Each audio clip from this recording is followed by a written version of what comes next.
12 mol sitoplazmada ATF hosil bo'lgan. Aerob bosqichda 4640 kilojol issiq sifat tarqalgan.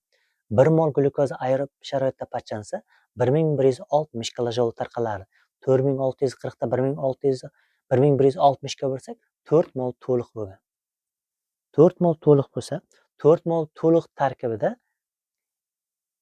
4 mol chala bor bo'ladi. Shuni 2 ga ko'paytirsak 8 mol ATF 4 mol to'liq uchun ketyapti. Jami 12 edi. 12 dan 8 ayirsak 4 qolyapti. Bu 4 ta ATF chala parchalanish uchun. Chala parchalanishda 2 ta ATF hosil bo'ladi. 2 ga bo'lsak 2 mol chala bo'ladi.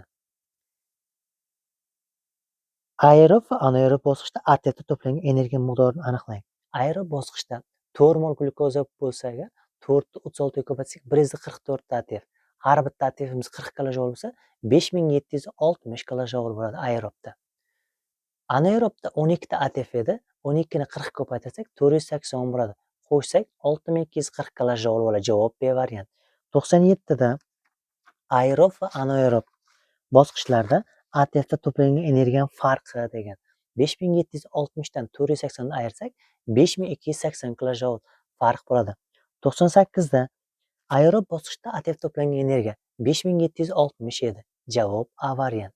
99 da anaerob parchalanishda hosil bo'lgan ATF to'plangan energiya 480 edi.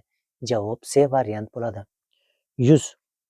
Sitoplazmada ADF va ATF ning nisbati ADF bilan ATF ning nisbati 1/75 ga 1 bo'lishi kerak. Men 1/75 x ga x deb oldim.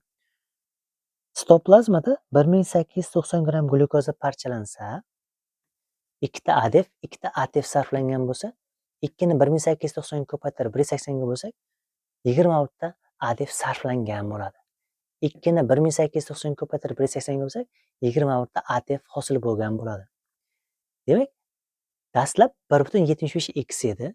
21 sarflangan 21 ni ayirsak teng. Dastlab x edi, ATFimiz 21 ATF qo'shilgan bo'ladi. X bu tomonga minus bo'lib ko'chadi, bu minus bu tomonga plus bo'lib ko'chadi. 42 ga 0.75 x bo'ladi. X topsak, 42 ni 0.75 ga bo'lsak, dastlab ximiz 56 ekan. ADF 1.75 edi. 56 ga ko'paytirsak, dastlab ADFimiz 98, 21 sarf bo'lib ketgan bo'lsa, oxirida 77 ADF qoladi. ATFimiz 1 mol edi. 1 ni 56 ga ko'paytirsak, dastlab 56 ta ATF, 21 qo'shilgan bo'lsa, 77 ta ATF hosil bo'lgan. Mana oxirida tenglashgan deyapti. Bizda 100 da aytilyapti. Dastlabki ATF miqdori, dastlab 56 ta bo'ladi. Javob C variant. 101 da oxirgi ATF miqdori, 77 bo'ladi. Qolgani javob B variant. 102 da dastlabki ATF miqdori 98 ta bo'ladi.